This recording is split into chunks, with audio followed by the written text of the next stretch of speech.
Hello, everyone. It's Tuesday, October the 4th. I hate this like this. I really do. But we've got 30 additional deaths that we've got to report. You'll see our map is really turning green now, which is really good. And I don't know if these are just delays in getting them in the system or whatever, but at the same time, it's such a shame. It's really, really sad. But the 7,407th death is a 77-year-old female from Greenbrier County. The 7,408th death is a 46-year-old male from Logan County. The 7,409th death, an 80-year-old male from Harrison County. The 7,410th death is a 46-year-old female from Clay County. The 7,411th death is a 78-year-old male from Logan County. The 7,412th death is an 81-year-old male from Lincoln County. The 7,413th death, an 87-year-old female from Mason County. The 7,414th death, an 80-year-old female from Upshur County. The 7,415th death, a 97-year-old female from Cabell County. The 7,416th death, a 79-year-old female from Harrison County. These are ones that, they're all bad. They're all bad.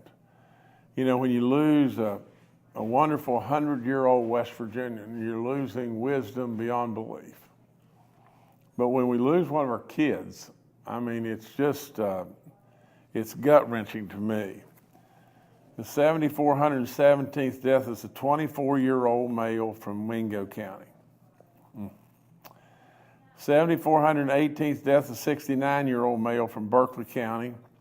7,419th death, a 90-year-old male from Raleigh County. The 7,420th death, a 74-year-old female from Grant County.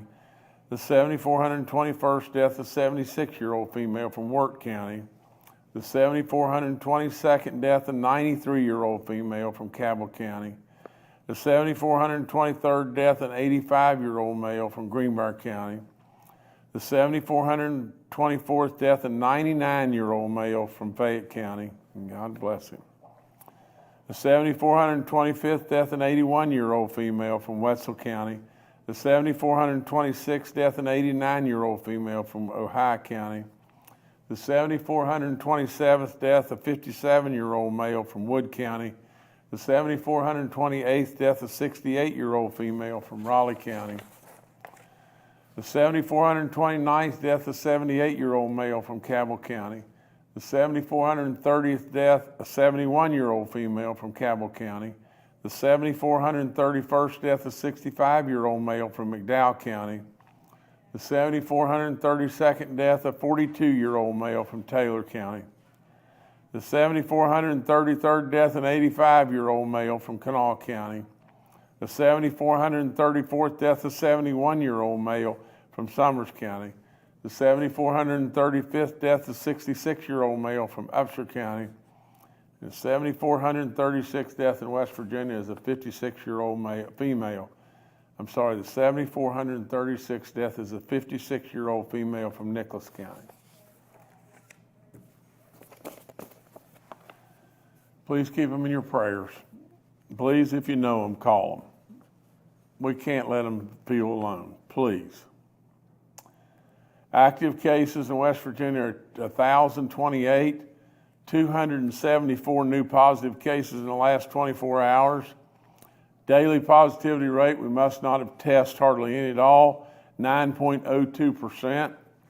Cumulative rate is at 8.57.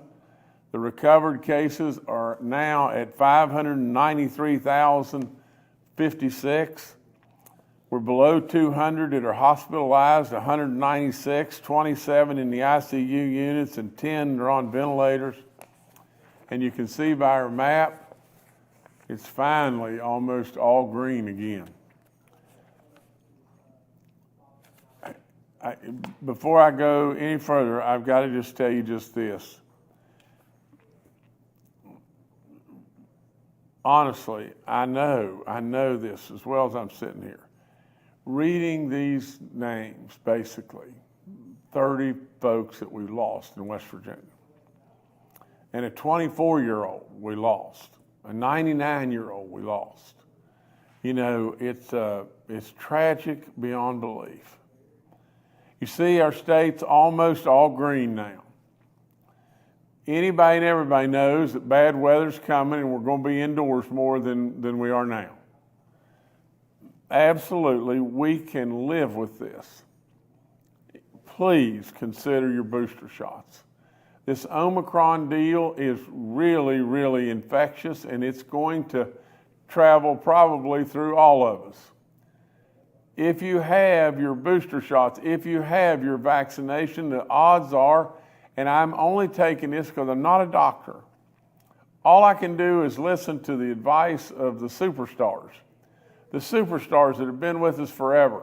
Our coronavirus star, Dr. Marsh, Dr. Amjad, the docs are telling us point blank, absolutely, and all the data that is assimilated by General Hoyer and all the people, you know, Secretary Crouch, all the different people, everything tells us that if you are vaccinated, if you're boosted and everything, the chances of you being hospitalized with this are low.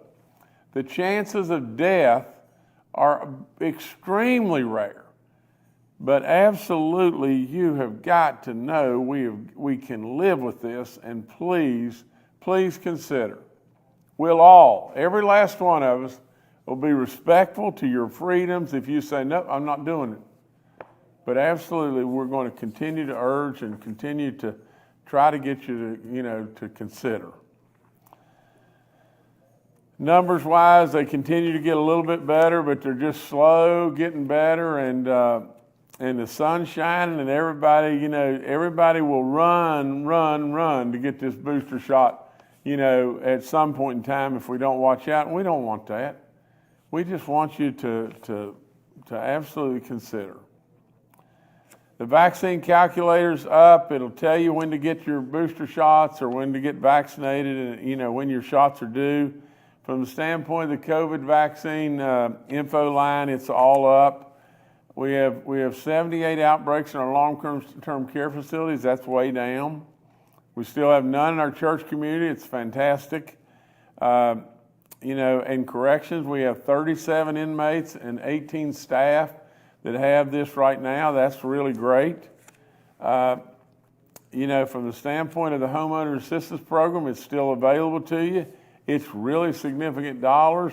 If you'll just take the time to call us and see if you qualify, could really, really, really help you, and also be beneficial to our state, like I've said a bunch of times. From the standpoint of giving blood, please consider, please consider. Today I'm going to be in Parkersburg at the Parkersburg Courthouse Annex at 3 p.m., in talking about Amendment 2, and my feelings about Amendment 2 are just really, really, really strong and really simple, from the standpoint that I do believe we're hooking together with Amendment 2, the passage of Amendment 2, the car tax. Why is that there? I mean, it's there just simply, so you'll vote for it. At the end of the day, I think it's shallow thinking from the standpoint. I am all for, I've said it 1,000 times, I'm all for tax relief all across the board. I mean, there's no question whatsoever. I'm all for tax relief all across the board for our people. But I know the number one most appealing tax relief that will draw people to West Virginia is the personal income tax.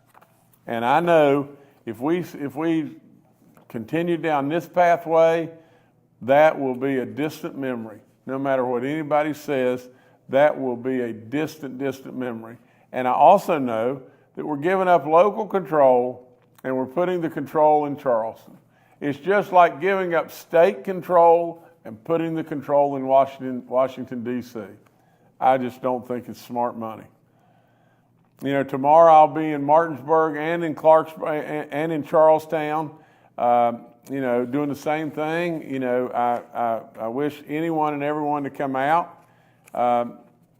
Yesterday, our revenue numbers came out. They're phenomenal. They're just absolutely just the greatest of the greatest of the greatest. You know, we're another 192.8 million up for the month of September. Total for the 3 months this year in July, August, and September. Our year end was June the 30th. You know, July, August, and September now have $427 million of surplus. It is, you know, it is just incredible, you know, how this state is running. But with that all being said, is there anybody in the world of sound mind that doesn't believe that there is always real possibilities that we're going to have bumps in the road? In everything that goes on in life, you have bumps in the road. Severance tax is a great big time contributor today. I've seen the coal business where prices were just absolutely so off the chart, it was unbelievable. In the 70s, unbelievable, off the chart. And then all of a sudden for 20 years, I don't mean for a year or so, but starting in the very early 80s for 20 years, prices on coal were so low it was off the chart. I've seen it. I've seen it absolutely just go up and down and all over the place. Literally, if you are a believer that the state of West Virginia is going to stay on this kind of pathway forevermore and never have a bump in the road, but if you have a significant bump in the road and you place all this control in Charleston, that's what I'm talking about, and out of the hands of the local economies in their counties, it is a risk. It is a big, big, big risk. Now, that's what my concern is, wholeheartedly. These revenue numbers are out there, off the chart. You know, I couldn't be more proud, but at the same time, too, what we need to do is we need to be putting money back in the pockets of the hardworking West Virginians today. That's why I proposed a 10% cut in our income tax. It would have put money right back in the pockets of our people today. Now, really and truly, if we go through and we continue down the pathway, pass Amendment 2 or don't pass Amendment 2, it will be a long time coming, and you got people that are out there that are hurting. You know you're hurting. You know that. Gas prices, $5. Literally, everything in the grocery store off the chart. You know, people that are working deserve our support in every way. You know, I'm telling you, I am all for big corporations coming to the state of West Virginia. It's the greatest thing in the world. And I am all for out-of-state corporations coming to West Virginia. It's the greatest thing under the sun. That's really good stuff, isn't it? But at the end of the day, really and truly, none of them are asking me for things that we can't provide right today. Now, if we absolutely take away our income stream from our counties to give them something extra, then we're just going to be hopeful that they're going to bring more opportunities, more jobs here. We're going to be hopeful of that. But the people that get up every day, get their dinner buckets, and go to work every single day deserve us to help them today, right today. That's all there is to it. And that's what I'm trying to do. Now, as far as the car tax, I'd be the first one out of the blocks that would say, let's do it. Let's do it. But for gosh sakes, let's get moving in regard to the personal income tax, because that is going right into people's pockets. You know, we can't get it off the bubble. Last thing I've got, and we're going to be joined by Rob Cunningham, and Rob is the Deputy Secretary for the West Virginia Department of Homeland Security. Rob, we are announcing today a school safety plan. We've done really comprehensive work with the FBI and the state police and the emergency management folks, the local law enforcement, the schools, everybody. And this very comprehensive report, is one more step to ensure the safety of our schools and our kids. You've seen the tragedies that have happened. and they've happened all across this land. And we know we're not immune to a tragedy that could happen here.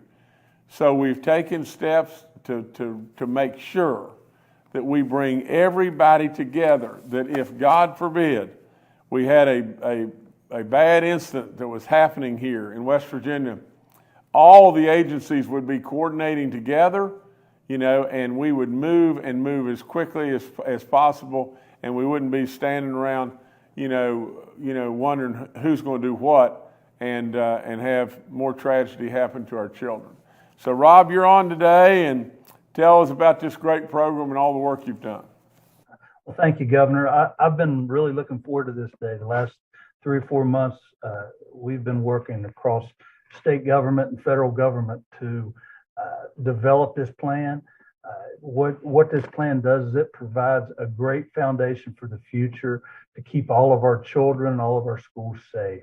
This has been an extensive collaboration between the West Virginia Department of Education, the West Virginia Department of Health and Human Resources, the School Building Authority, our state and local law enforcement partners.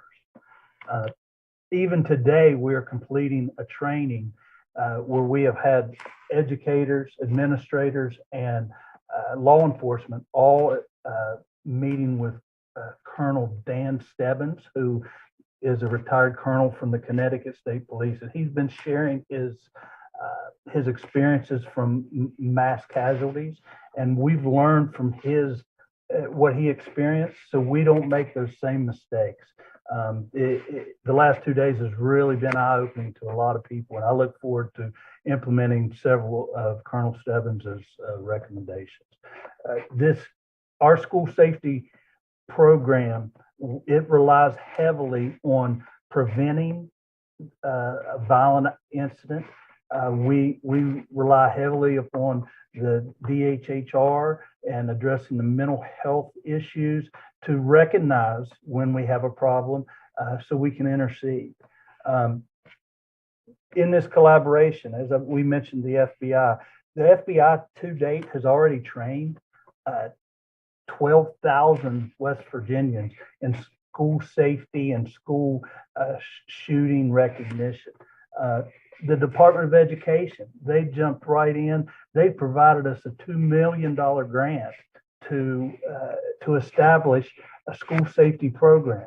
With that money, we're going to have state school safety officers whose sole responsibility in the state of West Virginia is school safety. What we've run into is we have people in each county who does state school safety, but they wear many hats. So now we're going to have people that are focused 100% on school safety. These state school safety officers are going to be members of the West Virginia Protective Services Division. And they're, like I said, they're going to be focused 100% on our children's safety in our schools. Another big portion of this initiative, the school safety initiative, is that we are using a platform called My Mobile Witness. It's the CSend app. It makes it very streamlined, very easy for anyone, all citizens, to report a concern, an incident. If they see something, all they do is they're a couple clicks away from being able to send that information to a centralized location, which it will go to emergency management, to the watch center, and the watch center will send it immediately out to the people it needs to go to.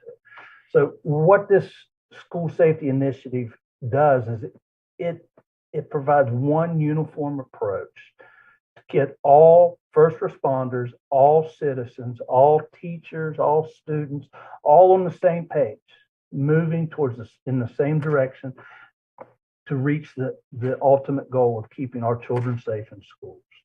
The one thing we need all of our citizens to do is we need them to go to their app store and download the My Mobile Witness CSend app. And when you do that, you register, you are our children's eyes and ears, for helping to keep them safe in our communities and our schools. You see something, you can take a picture, you can take a video, and you make a couple keystrokes, and you will get that information to the place it needs to be. Our DHS PIO will be releasing a detailed press release this afternoon that will outline everything that I've discussed, and I'm really looking forward to this. I think we have a great foundation to move forward and use this initiative to grow and make not only our schools but our state a lot safer place. So thank you, sir. No, Rob, thank you, and thank you for all you do all the time. You know, let me just say just this: we're not immune to this happening. I mean, it can happen, and it can happen in West Virginia tomorrow. With all that being said, what have we done? I've surely directed our Homeland Security to do a very comprehensive look all the way from top to bottom. How we can absolutely make it more streamlined, make it better, make it absolutely to where everybody's running to the fire at the same time. For God's sakes of living, you know what happened at Uvalde, and it was not good. It was not good. I mean, can you imagine little kids calling on cell phones and people trying to figure out a plan and standing outside and little kids calling on a cell phone saying, please, please, somebody come to our rescue. And more died. It absolutely, without any question, you know, I have absolutely directed these people to absolutely do any and everything they can, everything within their power to develop a plan that will make it, you know, better. It won't make it impossible from happening. We will not be immune. And absolutely, we need to be ready at all times. You know, I pray with all in me that there'll never be another incident anywhere in the land. You know, I'm in and out of the schools all the time. You know, I see our little kids and I see how great they are. You know, from time to time, sure, in education we can make things better, and we want to always strive to make things better. But if you haven't been in one of our schools and you haven't really been with our children and see that their love for their teachers or their cooks, the service personnel, and all the different people, the love that goes on in those schools, and absolutely the support systems for everything, all the great work communities and schools are doing, and whatever it may be, from administrators all the way down. If you haven't been there and seen that, you need to go look, and you need to absolutely just talk to the kids. You know, sure, we can do a lot better in a lot of different ways, but one thing we've absolutely got to do is try with all in us all the time to try to make things as safe as we can possibly make them. God forbid if it would ever happen here, but no question about it, it can. And with all that being said, we ought to always all join in prayer to see that it doesn't happen anywhere. I mean, it is really, really important that our kids feel safe, and that absolutely great learning it goes on in our school systems, as well as lots and lots of other really good stuff. So I salute all those that are involved in everything. I salute Rob and the Homeland Security Group in West Virginia that, you know, under the guidance of Jeff Sandy, that have been so instrumental in all this good work and everything. But I ask first and foremost to God above to see never will an incident happen like this in West Virginia, or really more importantly, see that no other incident will ever happen again. I guess that's all I've got right now, guys. All right, thank you, Governor. Let's now go to Dr. Clay Marsh, our coronavirus czar. Well, good morning. As the governor has implored all of us, we at this point should not be complacent, even though we are seeing our map become more green. As the governor pointed out today when he read the names of the people that have died, more and more data that's coming out really does underscore the incredible importance of getting the new Omicron booster shot as soon as possible. We know, looking across our borders to Europe, where it's getting colder, that we're seeing multiple countries now increasing the number of COVID cases that they are seeing. And some are seeing increased hospitalizations, others aren't. It looks like that there are some new variants that are starting to take hold in some places in Europe. Particularly, there's a variant called BQ.1.1. And even though it's a different letter, it's sort of an extension of the BA.5 variant. This variant seems to have about a 10% growth advantage over some of the other variants, including BA.5. And this is about the same level of growth benefit that we saw when the Delta variant overtook the Alpha variant. Remember, the Delta variant was from India, the Alpha variant from England. And when the BA.2 variant overtook the BA.1 variant, and also when the BA.5 variant overtook the BA.2 variant. So we're really dealing with about the same kind of growth advantage. In England and the United Kingdom, we saw about an 8-fold increase in the growth of this BQ.1.1 variant over about 19 days. And while the numbers are still not huge, that growth advantage is concerning. And this variant is more resistant than BA.5. So it would presumably be able to spread faster and to be able to navigate the immune system better. We know that the COVID mRNA shots, the Pfizer and Moderna, including the new Omicron booster shot, are very effective in reducing the risk of severe disease, hospitalization, and death. But a recent study that came out looking at data from 10 states and over 890,000 adults demonstrated that these mRNA boosters are really very effective, but they start to wane in about 4 to 5 months after the last vaccine. So that's the reason why it's particularly important with the winter coming up for all of our citizens who are eligible, which includes all Americans over 12 years old, to choose to get the new Omicron booster shot, because not only does that shot provide immediate help with antibody production, which binds and neutralizes the COVID virus, but also it sets our immune system to be able to protect us against even more severe consequences of the disease. And we've seen that over and over again. And as we've pointed out before, the people generally in the country and in West Virginia who've gotten sick and or who've died of COVID-19 are older Americans, older West Virginians, people over 50.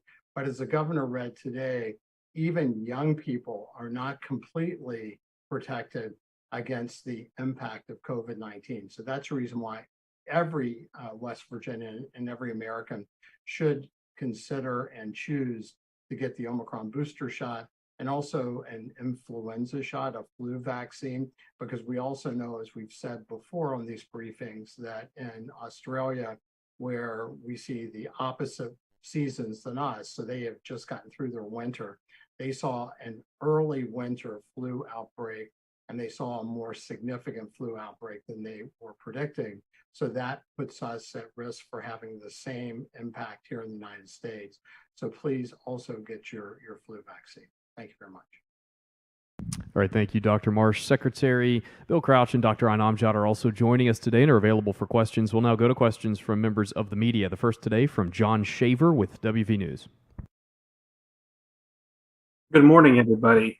I have a question about the initiative for the state schools. Number one, do we have an estimation on how much this will cost overall? And two, on some of the items like the school safety officers, do we have any idea how soon that is to be implemented? Thank you. Rob, you're going to have to answer this, sir. Yes, sir. Right now, we have a budget of $2 million. It came from the Department of Education. And by the end of this year, beginning of next year, we should have our officers in place. All right, thanks, John. Next to Kim Keggy with WSAZ. Hi, everyone. Good morning. This is a question specifically for Deputy Secretary Rob Cunningham. I wanted to ask you, when we're talking about school resource officers, think about the numbers. We have 55 county schools. So are we looking to have an SRO at each school, or will it be on a county basis? Thank you. The school safety officers program that I'm speaking of will just complement what we have in our school resource officers and our prevention resource officers, all commonly known as SROs or PROs. Your question is about if we're going to have them in every school. That would be the ultimate goal. I see several hurdles to get over. Number one, being able to find manpower to fill those positions, and secondly, coming up with the funding. So if we could find the people, to put them there, I'm sure we could find the funding, because this school safety is paramount to our future. All right, thank you. Governor, I'll turn it back to you. Well, I appreciate everybody's questions. To Rob, I think they've done an amazing job, and as far as putting together what they've put together, I would say to the media, I would say to Rob, I would say to our legislature, whatever it takes. I mean, whatever it takes, whether it takes 2 million or 25 million, or whether it takes 100 million. Whatever it takes, we do have the resources today, and I would gladly stand behind whatever it takes to make our kids feel safe, be safe, and to make our parents feel the exact same stuff. Without any question, this can happen, and it can happen here. And for God's sakes of living, we don't need to sit around and say, well, we didn't think it was going to happen here, or this or that and everything. I salute the program that has been placed forward, the initiative to make things more safe. But right behind all of that, I want again to emphasize, as I have done over and over and over, and I believe wholeheartedly the legislature would stand right with me. Whatever it takes, we've got the resources, and we need to do whatever it takes. I guess from that standpoint, the only thing I'd go back to is just adding just this, and that is just what I said earlier. This Omicron deal is very, very, very infectious. You've got to have your prior vaccinations to take the booster shot, but absolutely, with all in me, please, people, get your booster shot. Get that booster shot. It is so important right now. And in some way, somehow, we'll learn to live with this. It's probably not going to go away. And eventually, maybe. But right now, it's going to be here a while. And we better all realize that.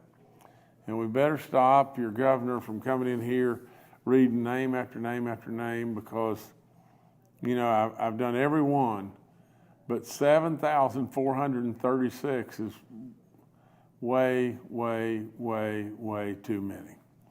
So nevertheless, let's salute the initiative, on school safety, and let's say that's a beginning. Let's do more.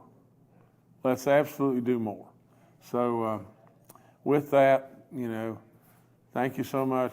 Keep all of us in your prayers, and I'm sure we'll be prayerful and keep all you in your prayers, or in our prayers. Thank you so much.